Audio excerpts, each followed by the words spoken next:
Hello students, welcome to new classes. Chapter 14 हम लोगों ने स्टार्ट किया था। उसमें नील्स बोर की परिकल्पनाएं हम लोगों ने देखी थी। पहली परिकल्पना हम लोगों ने पढ़ी थी। आज हम लोग पढ़ेंगे दूसरी परिकल्पना। पहली परिकल्पना क्या थी? परमाणु में उपस्थित इलेक्ट्रॉन नाभिक के चारों ओर वृत्ताकार कक्षाओं में परिक्रमा करते हैं। ये हमने पढ़ा था। ओके, अब हम लोग आगे डिस्कस करेंगे सेकेंड परिकल्पना, दूसरी परिकल्पना। दूसरी परिकल्पना क्या है? जब कोई कण वृत्ताकार कक्षा में घूमता है, तो उसका एक कोणीय संवेग होता है। और जो कोणीय संवेग होता है, वो कोणीय संवेग क्या होता है, इसके बारे में हम लोग डिस्कस करेंगे। तो देखिए, वृत्तीय कक्षा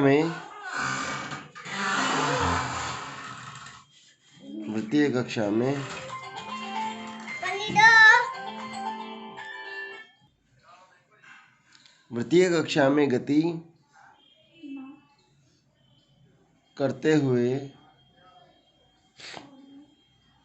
इलेक्ट्रॉन का कोणीय संवेग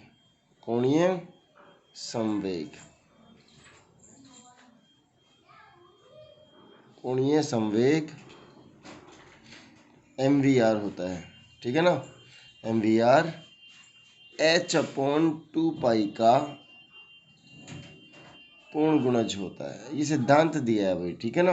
गुणज होता है। क्या सिद्धांत दिया है?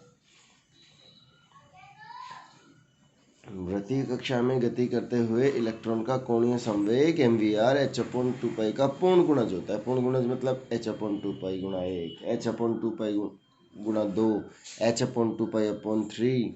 सही है? तो इसको हम लोग लिख सकते हैं MVR is equals to NH/2π। n क्या है? 1, 2, 3 ... एक पूर्णांक है। एक क्या है? पूर्णांक है। तो ये हमारे पास में क्या है? परिकल्पना नंबर 2। इस परिकल्पना 2 को समझने के बाद हम परिकल्पना 3 को समझेंगे। लेकिन पहली और दूसरी परिकल्पना आपको ज़्यादा याद रखनी है, इससे बहुत सारे डेरिवेशन सॉल्व होते हैं। तीसरी परिकल्पना देखो, इससे पहले रदरफोर्ड का सिद्धांत आएगा, जो भी मैंने आपको बताया नहीं है। और रदरफोर्ड के सिद्धांत में क्या कहेंगे कि इलेक्ट्रॉन नाभिक के चारों ओर घूमते घूमते एक दिन किस में गिर जाएंगे? नाभिक में गिर जाएंगे, क्योंकि दोनों के बीच में आकर्षण लगा रहता है। दोनों के बीच में क्या लगा होता है? आकर्षण लगा रहता है। अब दोनों के बीच में जो आकर्षण लगा रहता है, इलेक्ट्रॉन और नाभिक के बीच में आकर्षण लगा होता है, इस वजह से हो सकता है कि नाभिक इलेक्ट्रॉन को खींच ले और अपने अंदर समाहित कर ले। लेकिन यहाँ पे नील्स बोहर ने ये सारी बातें दूर कर दी और क्या कहा? एक ही कक्षा में घूमता हुआ इलेक्ट्रॉन ना तो ऊर्जा की हानि करता है, मतलब उत्सर्जन करता है, ना ही ऊर्जा का अवशोषण करता है। सही है ना? तो क्या बोला?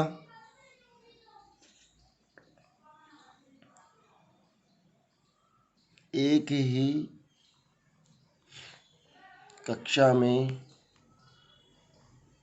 गति करता हुआ इलेक्ट्रॉन ना तो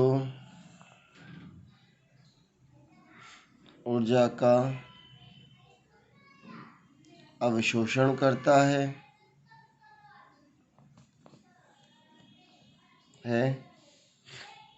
एवं ना ही उत्सर्जन। ना तो ऊर्जा का अवशोषण करेगा और ना ही ऊर्जा का उत्सर्जन करेगा। ठीक है? ओके, ये 3 नियम आपको समझने हैं अच्छे से। तो हम लोग यहाँ पे इसके बारे में थोड़ा डिटेल से बाद में बात करेंगे, लेकिन पहले बात हम लोग किसके बारे में करेंगे? सेकंड के बारे में। सेकंड क्या है अपने पास में? वृत्तीय कक्षा में गति करते हुए इलेक्ट्रॉन का कोणीय संवेग MVR h/2π का पूर्ण गुणज होता है। आज आपको एक डेरिवेशन करवा देता हूँ मैं, थोड़ा सा ध्यान देना है। बोर परिकल्पनाओं के अनुप्रयोग, इसके बारे में और बात करेंगे अभी अपन, ठीक है ना?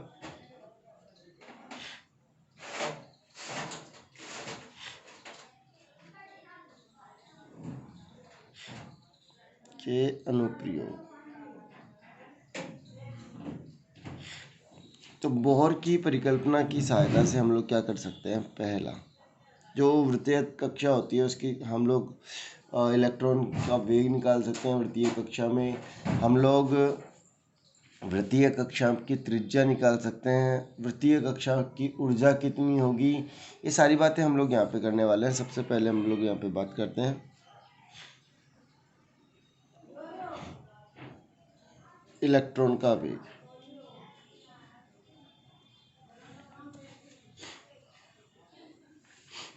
हम यहाँ से बात करेंगे इलेक्ट्रॉन के वेग की। तो पहली परिकल्पना अपने पास में क्या है, mv² upon r is equals to kz e² upon r², यही है ना। आप सभी देख लीजिए पेज बदल के, ये लास्ट लेक्चर में हम लोगों ने कराया था। अभी केंद्रीय बल हमारे पास में क्या होता है, स्थिर विद्युत बल के बराबर होता है। ये चीज़ हम लोगों ने पढ़ी थी, ठीक है। r से r क्या हो गया, कैंसिल। इस आर को इधर मल्टीप्लाई कर रहा हूँ, mv² r is equals to क्या है, kz e²। इक्वेशन नंबर इसको मैंने बोल दिया है 1। दूसरी परिकल्पना क्या है, ये क्या है, प्रथम परिकल्पना। अभी क्या है, द्वितीय परिकल्पना।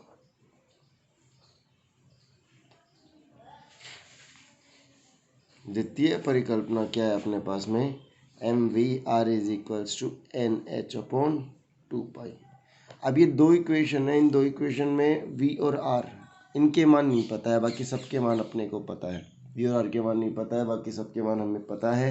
तो हम क्या करें, पहली इक्वेशन में दूसरी इक्वेशन से भाग दे देते हैं, क्या हो जाएगा, v बच जाएगा और बाकी सब क्या हो गया, r क्या है, कैंसिल हो गया।